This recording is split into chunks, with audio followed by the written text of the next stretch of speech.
Look at him, eating whatever he wants, never gaining a pound. While I'm stuck with the boring special and can't lose an ounce. How's your lunch, man? Amazing. Yours? So good. Oh, I'm so happy for you. Cool, buddy. Weight loss isn't fair, but Mochi Health is. The affordable GLP-1 source that can fix your frustration with food. So, same time next week? No! Definitely. And your friends. Learn more at joinmochi.com. Mochi members have access to licensed physicians and nutritionists. Results may vary. Looking for the best place to shop this Mother's Day? Go with the brand that makes it easy to send something thoughtful to everyone on your list. 1-800-Flowers.com. Right now at 1-800-Flowers, order 1 dozen roses and get another dozen free. More flowers mean more smiles, all backed by the quality, attention to detail, and trusted delivery experience that make 1-800-Flowers my top choice to send something beautiful Mom will love. Make Mom's Day at 1-800-Flowers.com/podcast. That's 1-800-Flowers.com/podcast. History as it happens, January 9th, 2026. The Monroe or Donroe Doctrine? The United States just attacked Venezuela's capital. In a new interview, Trump's saying, we're at war with people that sell drugs. We're at war with people that empty all the their way prisons back, into it dated to the Monroe Doctrines. And the Monroe Doctrine is a big deal. But we've superseded it by a lot. By a real lot. They now call it the Donroe Doctrine. I don't know. President Trump is touting a new era of U.S. dominance over the Western Hemisphere, starting with his invasion of Venezuela, where he now says the U.S. will be in charge indefinitely, taking as much oil as he wants for any purpose he decides. The Donroe Doctrine. Wait, did he say Donroe, not Monroe? Time to revisit high school history class. Well, don't worry, this won't be boring. Next, as we report history as it happens, I'm Martin DeCaro. Monroe Doctrine, we sort of forgot about it. It was very important, but we forgot about it. We don't forget about it anymore. Under our new national security strategy, American dominance in the Western Hemisphere will never be questioned again. 1823, a lot of people at the time were talking about Spanish America, what we call Latin America, as sister republics, that there was a political association, an ideological connection that transcended the religious and racial differences of the time. I mean, one of the things people might be surprised by is that, in Latin America today, of course, the Monroe Doctrine is associated with, Yankee imperialism. It's a bad thing to invoke it because even people that are inclined in Latin America to like the United States, think it's kind of noxious. It is a symbol of imperialism. But in the 19th century, the Monroe Doctrine, it was seen as a sort of liberal symbol of enlightenment. In his message to Congress in 1823, President James Monroe spelled out why the United States would be more connected to its own hemisphere than to the old world with its endless wars and problems. He said, "In the wars of the European powers, in matters relating to themselves, we have never taken any part, nor does it comport with our policy so to do. It is only when our rights are invaded or seriously menaced that we resent injuries or make preparation for our own defense. With the movements in this hemisphere, we are of necessity more immediately connected, and by causes which must be obvious to all enlightened and impartial observers." Monroe went on to say, "We owe it therefore to candor and to the amicable relations existing between the United States and those powers, such as France and Spain, to declare that we should consider any attempt on their part to extend their system to any portion of this hemisphere as dangerous to our peace and safety.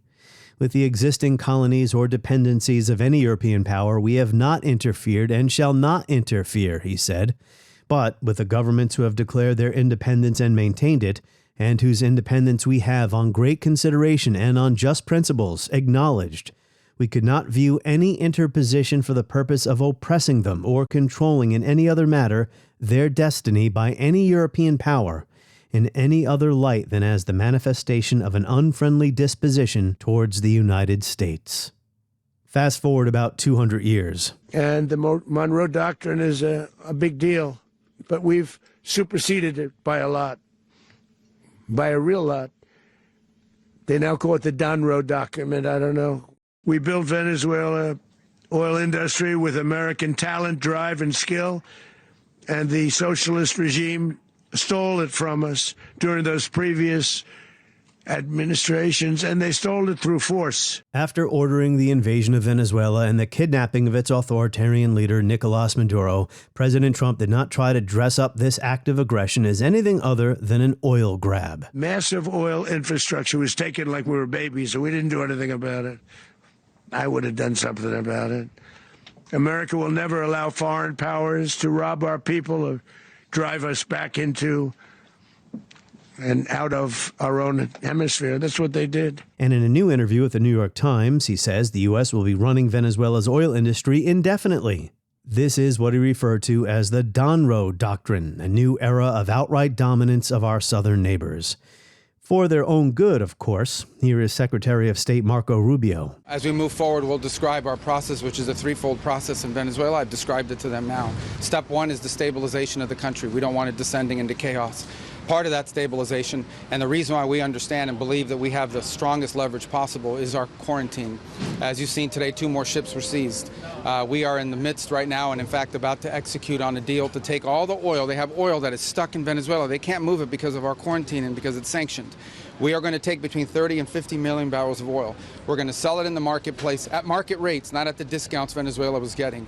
That money will then be handled in such a way that we will control how it is dispersed in a way that benefits the Venezuelan people, not corruption, not the regime. So we have a lot of leverage to move on the stabilization front. Well, we'll see how that goes, how much any cooperation between Venezuela and Washington lasts. The second phase will be a phase that we call recovery, and that is ensuring that American, Western, and other companies have access to the Venezuelan market in a way that's fair. Also, at the same time, begin to create the process of reconciliation nationally within Venezuela. What the Trump administration is doing does not really adhere to the Monroe Doctrine, at least not its original intent. And as we're going to discuss in this episode, the Monroe Doctrine's purpose evolved over the past 2 centuries. There were periods when the United States directly and violently interfered in Latin America. There was something called the Roosevelt Corollary. And there were times when the U.S. was less domineering, as in 1977 when President Jimmy Carter announced the Panama Canal Treaties, ceding control of the canal to Panama. But the treaties do more than that. They mark the commitment of the United States to the belief that fairness and not force should lie at the heart of our dealings with the nations of the world. While Carter tried to emphasize human rights in his foreign policy, we know Donald Trump does not care about human rights or democracy in his own country, let alone Venezuela. As he admitted, it's about natural resources. The Donroe Doctrine, then, is not new. It is old-fashioned imperialism. Historian Jay Sexton is an expert on the Monroe Doctrine and in the political and economic history of the 19th century at the University of Missouri. He is the author of A Nation Forged by Crisis, A New American History. Our conversation next. Are you tired of listening to ads? Want to keep the narrative flow going? Tap subscribe now in the show notes or go to historyasithappens.com and sign up. Want $1,000 weight loss medication for $50? It all starts with Roe's free GLP-1 insurance check. Just upload your insurance card to see if you have coverage, then relax. Over 200,000 people have qualified for a $50 copay through Roe. Go to roe.co/health. Half of covered patients have a $50 per month copay or less for medication, plus $145 monthly Roe membership fee. Deductible cost may apply and final cost varies by insurance plan. For safety information about GLP-1 medications, including boxed warning, go to roe.co/safety, RX only. Jay Sexton, welcome to the podcast. Great to be here. Thanks for having me. Your first time. So you're a college history professor. You're not a 8th grade. I mean, that's where everyone learns about the Monroe Doctrine, right? Yeah, and everyone still has PTSD from their high school history test trying to cram. What was the Monroe Doctrine? And they always confuse it with Manifest Destiny and Monroe Doctrine. Fair enough. Well, those two things got combined at one point by James K. Polk, right? Maybe we'll get to that in a little bit. Now, I kid because I think everyone has heard, well, I shouldn't say everybody, about 99% of Americans who've been through a public school system or private school have heard of the Monroe Doctrine. But President Trump brought it up the other day, called it the Monroe Doctrines, plural, and then the Donroe Doctrine. And I've actually had a couple of my own friends email me saying, isn't that about this, that, and the other thing? I'm not quite sure I remember it. Is Trump misrepresenting it? So that's why you're here. What does the Monroe Doctrine say? What did it mean at the time? Who was President Monroe's audience? Well, hey, before I answer that, my favorite story about the Monroe Doctrine was in the days of the Cuban Missile Crisis. An advisor to JFK looked at him and said, "Hey, you got to invoke the Monroe Doctrine here." And he turned to him, he says, "Oh, the Monroe what the hell is that?" Like, so he clearly, it resonated. He remembered it from that high school test, but it wasn't Spain that put the missiles in Cuba. Not anymore. Maybe in the 19th century, had there been missiles, Spain would have been in Cuba. But go ahead, yeah.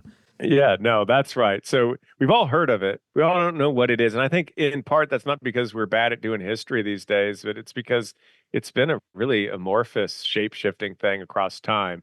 But you asked about the original, 1823. Long before it was even called the Monroe Doctrine. This was just a message to Congress, an annual message, what we now call a State of Union address. Back in those days, the president didn't give a speech, just like submitted a report to Congress. I prefer that, by the way. You know why we did it that way back in those days? Is because the speeches were deemed to be monarchical. It was like, kings gave speeches, presidents just issued the report. All Monroe said in this address to Congress was what America's rivals at the time, the monarchies of Europe, Spain and France in particular, what they could not do. Spanish Americans were, of course, rebelling against Spanish rule. And Monroe said, hey, European powers cannot intervene in the New World. They can't try to reestablish the Spanish Empire. That's it. That's all that the Monroe's message was. It didn't say anything about what the United States would do if European powers intervened. It didn't prescribe future policy. It was just one president stating in a message to Congress what Europe couldn't do. So it's quite an unlikely beginning to this like nationalist symbol that has persisted, more than 200 years later. Well, did Monroe believe it should last forever? No, absolutely. I mean, this is how it's so different from something like the Constitution, where, they had doubts that the Constitution would last as long as it has, but, they're trying to craft something that would be durable and stand the test of time. Monroe and his team, when they're drafting this is just like their annual report. They've done it the year before. They're going to do it the year later. There's no intention here to make this a binding dogma of nationalist foreign policy. But it did take hold. So it must have meant something to people who followed Monroe for a reason. Part of why it took hold was that Monroe was a popular president. He was the last founding father president, the last president to have fought in the Revolution. He was like at Valley Forge with George Washington. He knew all of the original kind of architects of the American Republic. So he was like a touchstone to this distant past. He also presided over a time of American politics in which, though there was factionalism, there wasn't quite yet like a two-party system, formal political debate and engagement. So this was imagined as a time of consensus, the last act of the revolutionary generation. And he kind of rides the wave of that. And that's one of the reasons why this routine message gets dogma status a few decades later. So the perceived or possible threat from Spain or France to recolonize their territories that they had lost, that fades soon enough, right? But new threats or new possibilities are on the horizon or eventually materialize, right? And is that why the Monroe Doctrine, as it was eventually called about 30-something years later, is that why this idea, it's not a statute, it's not a treaty, is that why this idea remained popular? There were new threats or new possibilities? Precisely because it's open-ended. I mean, it's negatively framed. Europe cannot do this. It doesn't say anything about what the United States can do. So it's a blank canvas. You have this popular symbol associated with a founding father president, and subsequent politicians pick it up and run. And they take it in very different directions, absolutely very different directions. And so you're saying, in part, it could be a response to external threats. And I think that's definitely one strand of when you hear Monroe talk in the 19th and indeed 20th century. But it's also when a president or secretary of state senses opportunity. And in fact, the very first president to reach back to sort of exhume the 1823 message, dust it off, and put it to use is James K. Polk in the 1840s. And he uses the doctrine, he turns it into like a proactive assertive call for U.S. control of Mexican territory. So he's using this as justification for the war against Mexico in the 1840s and the annexation of northern half of that country, including California. We'll jump ahead on the timeline here, but another question about 1823. The United States had no real navy to speak of, right? The United States was relying on Great Britain to enforce this. Is that right? Yeah, that's the total irony of the Monroe Doctrine is first, the discussions that lead Monroe to state what he states in his 1823 message, those are actually kickstarted by Great Britain and the British ministers asking the United States if they want to jointly act to prevent or issue a statement warning France not to intervene. So Britain's behind it in that way. But as you say, the real way that Britain is involved in this story is that it's the power of the Royal Navy that prevents the French or the Spanish or some constellation of European monarchies from intervening. So British power lies behind this nationalist symbol, but that gets totally forgotten as the 19th century unfolds and the United States begins to imagine itself as a much more powerful nation than, of course, it had been. Sometimes I have to read an entire book before doing an interview. Other times I'll read an encyclopedia article or two to help me out. Here is from Britannica Encyclopedia. The U.S. did not invoke the doctrine, nor oppose British occupation of the Falkland Islands in 1833, or subsequent British encroachments in Latin America in 1845 and again in 48. As you said, Jay, it was President Polk reiterating Monroe's principles, warning Britain and Spain not to establish footholds in Oregon, California, or Mexico's Yucatan Peninsula. Polk reinterpreted the doctrine in terms of the prevailing spirit of manifest destiny.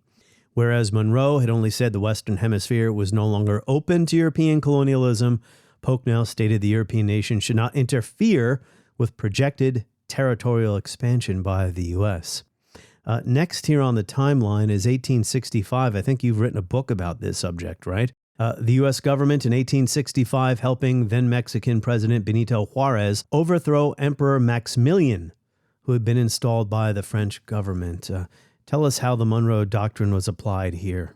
Well, there's a really rich story about the Monroe Doctrine in the era of the American Civil War. What listeners should definitely know about this is that as we're having our Civil War in the North and the South, there's the massive Civil War in Mexico at the same time. In fact, it begins in the late 1850s. Unlike our Civil War, the Mexican Civil War is internationalized. The French intervene. They fully intervene in the 1860s, allied with Mexican conservatives, actually establish or reestablish a kind of monarchical imperial political system with the reign of Maximilian that you referenced. Now, this is only possible because the United States is divided and distracted by its own civil war, but it becomes a really big issue in Union politics during the war itself. And a lot of the critics of Abraham Lincoln from both the Democratic Party and from the radical Republicans, they latch on to this. And they say, you got to do more to stop monarchy from being reintroduced into a neighboring nation in Mexico. Lincoln and his Secretary of State Seward, they never actually used the phrase Monroe Doctrine. They're like, one war at a time. We can deal with this after we beat the South. Fair enough, but it becomes this big domestic political issue. And then after the war is when you see the beginnings of a more assertive U.S. policy to hasten the end of the Maximilian regime. But even then, you do not have intervention. When you have private actors, you have private arms shipments, but you don't have like American diplomatic intervention or military intervention. This is a new regime. The Republicans are not like the old Democrats of James K. Polk. They don't want to grab more land from Mexico. They want to profit from a new commercial and economic relationship, new mineral rights, that sort of thing, railroads. So it's the beginning of a new form of U.S. empire. What was the concern about Maximilian being on the other side of the border? The traditional idea that monarchies and republics could not coexist. Even though Maximilian, though an emperor, is actually kind of liberal by like 19th century monarchical terms, no matter. It was still seen as something that would pose a grave threat to the United States. Don't forget, this is the same time when people are starting to say, the United States should annex Canada or make another bid to annex Canada, that you can't have a member of the British Empire with allegiance to the crown on your northern border. So there's this big anti-monarchical resurgence in the 1860s. It doesn't really lead to much in terms of a more aggressive foreign policy, but it leads to a lot of Monroe Doctrine talk. That's interesting because Monroe's initial vision had nothing to do with dominance, outright dominance of the hemisphere by the United States. But it seems within a generation or two, if not boots on the ground imperialism, there's already this notion that this is our hemisphere, meaning it's Washington's hemisphere, and the presence of meddling European colonial empires is a threat to the U.S. national interest, if not the safety of the country, but to the U.S. national interest. I mean, you hear echoes of that now. Yeah.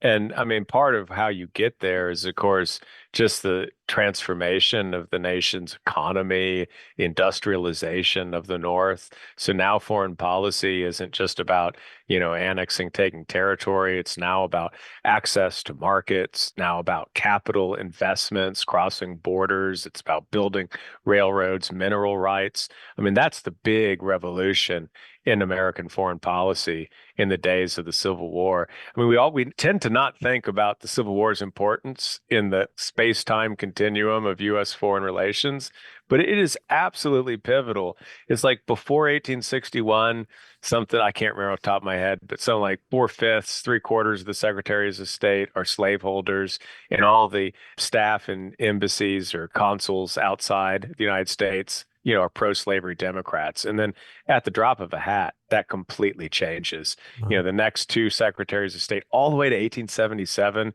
are New Yorkers. They're representative of Wall Street interests and industrial power. There's a real profound shift that happens in the days of the Civil War. Other than James McPherson's book, Battle Cry of Freedom, that has a chapter or so about the global implications of the Civil War, which was about not having any European powers recognize the Confederacy. I don't know anything about the global aspects of the war, so maybe I'll add that to my ever-expanding reading list, Jay. So it seems like there were periods of the Monroe Doctrine. The first period that we're discussing here, the 19th century, maybe bookended by the Spanish-American War, 1898. How is this a Monroe Doctrine war, if at all? And the United States comes into possession of Puerto Rico, Cuba, and the Philippines. Well, I think you have to distinguish between the causes and the origins of the war and then the consequences. So you could see it as a Monroe Doctrine war in terms of how the United States is seeking to hasten the end of Spanish colonialism, like finally. This was the question, of course, in 1823 that was lingering. It's still there in 1898 because you have Cuba, you have a few other isolated outposts, but the United States has always wanted this. But once the war starts, and once the United States wins the war, then the whole terms of the debate change. Then the question is, okay, what are you going to do with the remnants of the Spanish Empire, and not just Cuba, but Puerto Rico and Guam and the Philippines? And here's where you see something, I suppose, a little bit unexpected. And that is if you're looking at that big debate, it's called the Great Debate between the imperialists who advocate taking over Spain's empire, and then the anti-imperialists who want nothing to do with that project. If you look at that debate, the people that are talking about the doctrine are the anti-imperialists, not the imperialists. The anti-imperialists, they're old-timers. They're looking back to an imagined past in which they think the United States had been a sort of unalloyed anti-colonial power. And they think assuming colonial control of the Philippines in the Eastern Hemisphere would be, in contradiction to the Monroe Doctrine. It's exactly what the doctrine warned against. So you see the doctrine becoming a symbol not of like folk-style aggressive hegemony, but of anti-imperialism. Very unexpected outcome in 1898. We'll stay out of your hair, you stay out of our hair, but the imperialists are saying, no, we can replace one colonial overlord with us. Although I guess Americans have always chafed at being considered a colonial power. We've never really viewed ourselves that way, although we were. The U.S. was, I should say. We were, but at this that's point. also one of the unexpected things is, and it doesn't last long, but there is that moment in 1898 and thereabouts where, if you look at some of the statements of the imperialists in American politics, Alfred Thayer Mahan, Teddy Roosevelt, Beveridge, senator from Indiana. I mean, they sound a lot like old school British imperialists, and they're not ashamed about it. Henry Cabot Lodge says, "We have a record of conquest and colonization that is the envy of the world." He says that in 1898. And they say things like, if Britain can rule over India, we can rule over the Philippines even better. But that's an ephemeral moment, and it doesn't have very deep popular or political support. And the imperialist, especially once you have the insurgency in the Philippines, which turns bloody and costly and is a quagmire, they find themselves on their back foot. And I think this is why you see Teddy Roosevelt reaching into the bag of tricks and pulling out the Monroe Doctrine in 1904 when he issues his corollary, the Roosevelt corollary to the Monroe Doctrine. What he's actually doing, and it's justifying U.S. intervention in the Caribbean, but he's taking the political symbol used by his opponents and he's recrafting it, retooling it on behalf of a project of imperial intervention. So there's a lot of shape-shifting and swapping of this symbol in this era of kind of volatility in U.S. foreign policy. You anticipated my next question, and whether the Roosevelt corollary ushered in a new era of the Monroe Doctrine. Let's start, though, with how this came about. It was in response to an incident involving Venezuela and European interference there. What happened in Venezuela? What were the European countries angry about? And what did Roosevelt say? What was the corollary? That's a three-part question. Go ahead, Jay. Well, no, it's a great question. And it is unexpected. Venezuela, actually, there's a through line. Venezuela is a really important place in the history of the Monroe Doctrine. But what you're talking about is in 1902 and 03, Venezuela, this might sound familiar. It's under the control of a strong-armed authoritarian leader. He's called Castro. He doesn't have very deep popular support, and he's wrecking the Venezuelan economy. He's borrowed a lot of money from European powers, and they want to get repaid, and he's not repaying them. And then they start blockading Venezuelan ports and threaten to lob cannonballs into the cities. And this is obviously a violation of the Monroe Doctrine. Now, this is when Roosevelt enters the story, and he has a lot of sympathy for the European powers. I mean, he thinks of the United States as a part of the imperial club, but he doesn't want them intervening in America's sphere of influence. So he starts to formulate the ideas which will later become the corollary of the Monroe Doctrine, which essentially states that since European powers cannot intervene in the Western Hemisphere to reclaim debts or restore order, that the United States has to do it for them. And this is the pretext for what will be a series of U.S. interventions and indeed occupations, protracted wars of occupations over the coming decades in the region. Yeah, this does usher in a new period when you consider, say, Haiti. Woodrow Wilson sends the Marines into Haiti in 15, 16, and they were in there 20 years. What was the impetus for these occupations? Was it business interests, fear of, national security, the physical safety of the United States? I mean, there were so many. We can't cover them all. Generally speaking, I mean, there was incursions into Mexico. I just mentioned Haiti. A lot of these. What were we trying to accomplish? Part of the answer is simple. It's just there's real instability in the region, political and economic. So it's an unstable region, and that is, of course, a risk to American security. I mean, the second thing to say, I mean, you talk about Haiti, I think that is 1915. You talk about Santo Domingo, that's 1916, I believe, the Dominican Republic. You have interventions in Central America in the same period. This is all in the context of World War I. There is the beginnings of the fears that Germany is a rival, that German power is something that needs to be reckoned with. And of course, the Germans have designs to have coaling stations, naval bases in the region. So there is a geopolitical rationale as well. There are business interests, absolutely. I mean, it's Wall Street, capital interests, investments. Don't forget about the fruit companies. I mean, these are often called the banana wars because of the interests of major players like the United Fruit Company. Anytime you have an intervention in a region, it's normally not just one thing, but it's when multiple factors in the equation all add up to a sum that justifies intervention. Sure. That's what you get. And I think that's what you had in this case. Yeah, we do have to talk about these in general tones because we don't have enough time to cover every aspect of 200 years of U.S. foreign policy in the hemisphere. You mentioned United Fruit. So they were around even in the early 20th century, not just the 1950s with Arbenz. Because I'm actually planning an episode soon to talk about Arbenz and Chiquita Banana, then known as United Fruit. So they were a force in the early 20th century. That's right. I mean, that fruit companies, major players. No question about it. Yeah, well, they wouldn't want instability because it would jeopardize their agricultural holdings. Okay. So Franklin Roosevelt comes along and he wants to change this pattern of violent, direct, boots-on-the-ground interventions, right? He has something called the Good Neighbor Policy. What was the Good Neighbor Policy? How did that diverge from the Monroe Doctrine?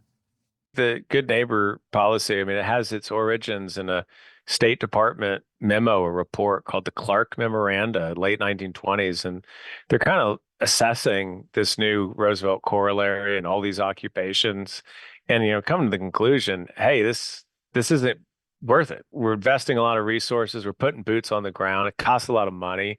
It's very politically unpopular at home, by the way. I mean, people do not like imperialism in the United States. You mentioned that earlier, and part of it is an amnesia, like, oh, we forget about what we've done. But also, people just don't like to pay money to occupy Caribbean countries. That's not a winner electorally. So for all those reasons, FDR and his team formulate the Good Neighbor Policy, and it's about backpedaling from the full-blown occupations, and it's about finding different, more effective methods of pursuing American interests. It's like, let's negotiate economic reciprocal trade agreements. The Secretary of State, Cordell Hull, in the FDR administration, he's all about these reciprocal trade agreements. Let's have political alliances. Let's get what we need short of imperial proxy rule and intervention. That's the Good Neighbor Policy, and it proves to be effective, better than what came before it. In the field of world policy, I would dedicate this nation to the policy of the good neighbor, the neighbor who resolutely respects himself and, because he does so, respects the rights of others, the neighbor who respects his obligations and respects the sanctity of agreements in and with a world of neighbors. To a measurable degree, the practice has succeeded. And the whole world now knows that the United States cherishes no predatory ambitions.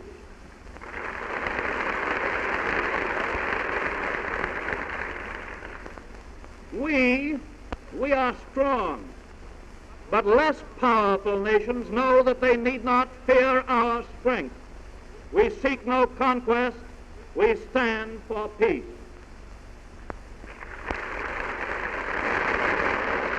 You mentioned the anti-war constituency, anti-imperial constituency in the United States. Today, I think that attitude or that worldview is more popular now than it, say, was after 9/11.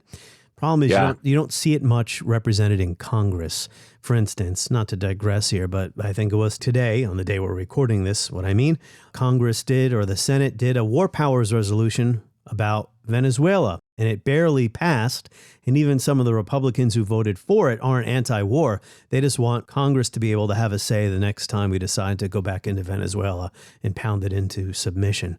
So, I'm reading this biography of Zbigniew Brzezinski, Jimmy Carter's national security advisor. Just so happened to come across this today as I was getting ready to speak to you.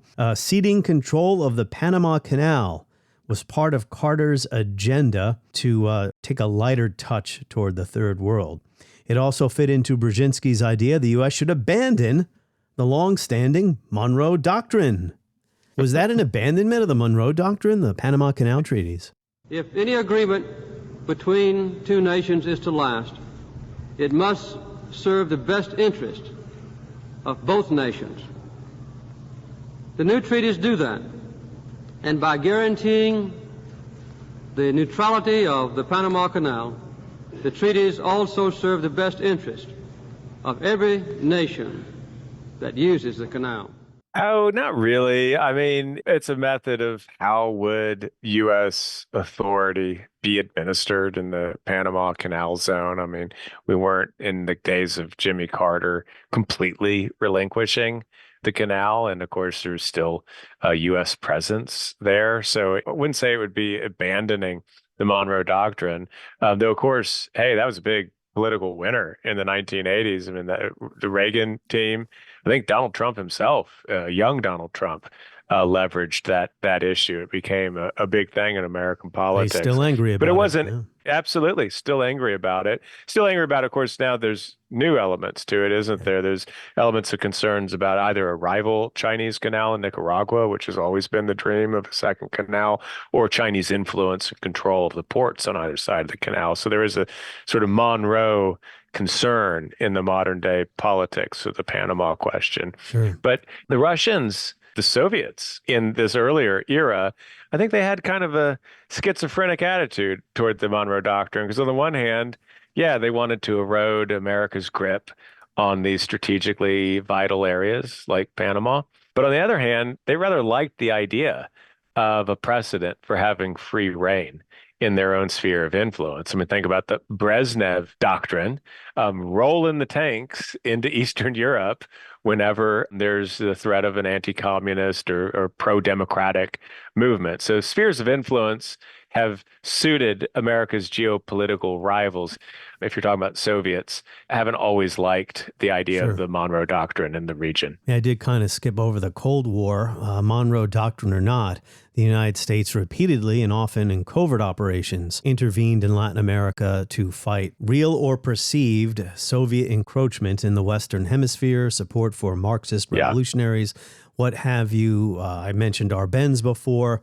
There was also, well, this is in the Western Hemisphere, the coup in Iran in 1954, where Eisenhower was convinced wrongly that Mossadegh in Iran or that Arbenz, that these were commies that were dangerous to the United States. That was not true. About the Brezhnev Doctrine, that brings us to the era of détente.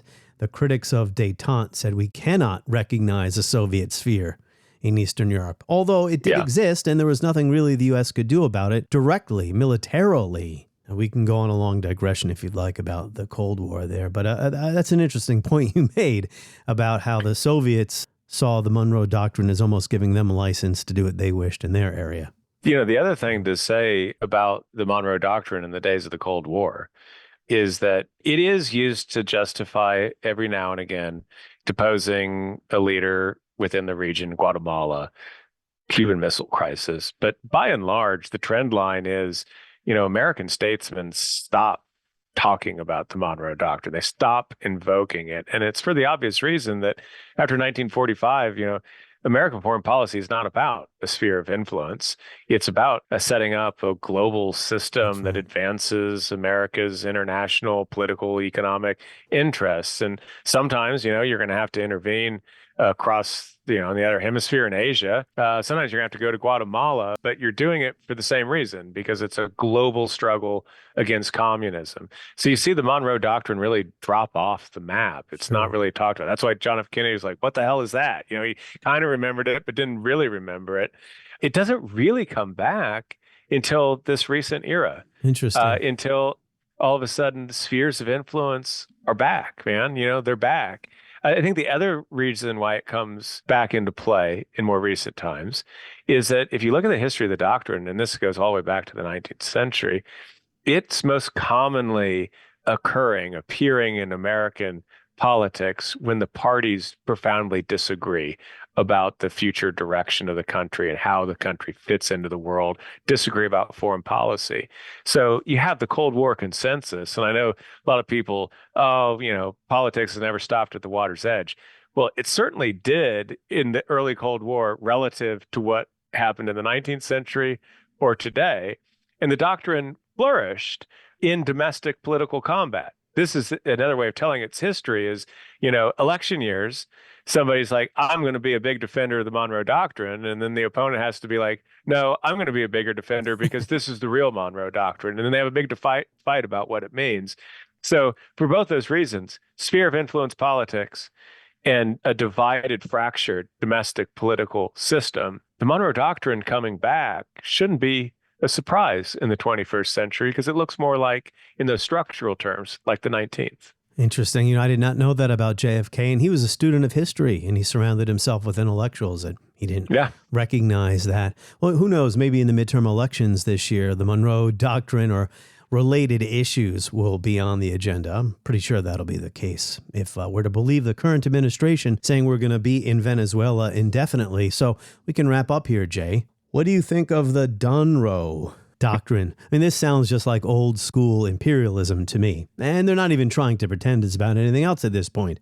We're going to go into Venezuela and take the oil. That is the first thing to say, is it's the retro rules of the road now apply. It does look like the 19th century. I mean, it looks a lot like the Roosevelt corollary. It looks like that in substance, but don't undersell how important the sort of style and the culture of the Monroe Doctrine. I mean, over time, those most likely to invoke it, the sort of chest-thumping bravado of Teddy Roosevelt. It is about asserting a certain image of manliness, but of power and authority, and thereby stigmatizing domestic political opponents who disagree with that as weak, soft on national security. So I really think that it harkens back to the imperial Monroe Doctrine in its style as well as its substance. But one more point here on this. I mean, I don't want to give Teddy Roosevelt too much credit, but in the early 20th century, I mean, like the interventions or not, that's not my point. But my point is that there was a clear sense of evolving, an emerging kind of State Department and military apparatus to formulate a coherent strategy and to attempt to balance costs and benefits and interests and ideals, to juggle those things and try to walk that tightrope. It was thought out, in other words. It didn't mean that it worked, but there was a strategy there. What's most striking about the Venezuela business is it seems like we're going by flying by the seat of the pants on this improvisation. That improvisation, that's a dangerous, risky move. And I say that not having access to classified documents about Venezuela today, but just knowing how complex and difficult those occupations in the early 20th century were in this region, how many moving parts there were, how destabilizing imperial intervention is. I mean, of course, it's meant to stabilize, but it destabilizes a place in new and oftentimes unexpected, unanticipated ways. And violent ways, too. There's a lot of fighting.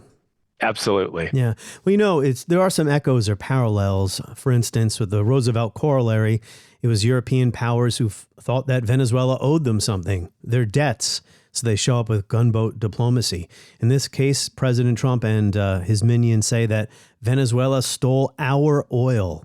And there's an attitude or an underlying assumption or entitlement through all of this. And that is, the United States may do as it pleases in the Western Hemisphere. And if we choose to respect our neighbor's sovereignty, it's because we just decide to do that now, not because we have to.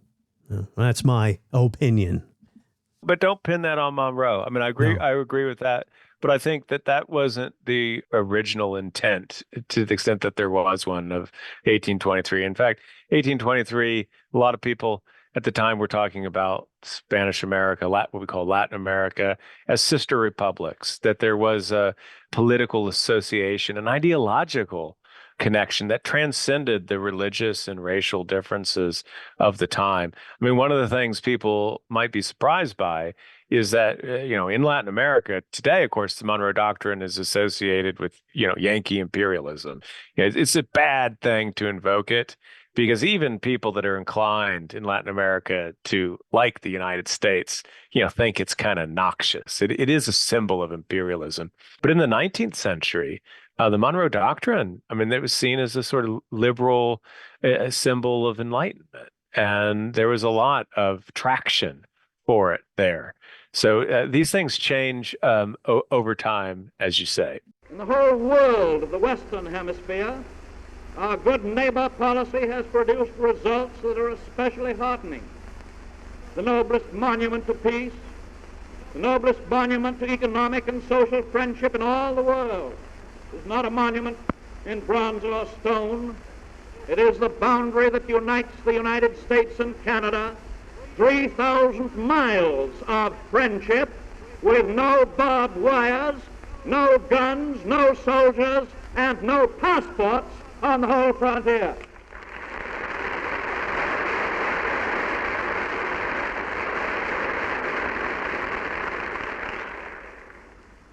What made it? Mutual trust. And to extend the same sort of mutual trust throughout the Americas was our aim. Can be sustained only by scrupulous respect for the pledged word.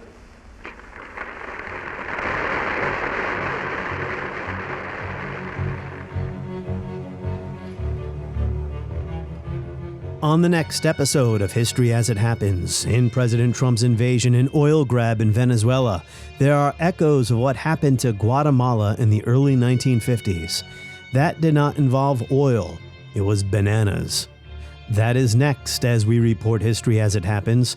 New episodes twice a week, and make sure to sign up for my newsletter. It comes out every Friday. Just go to Substack and search for History as It Happens.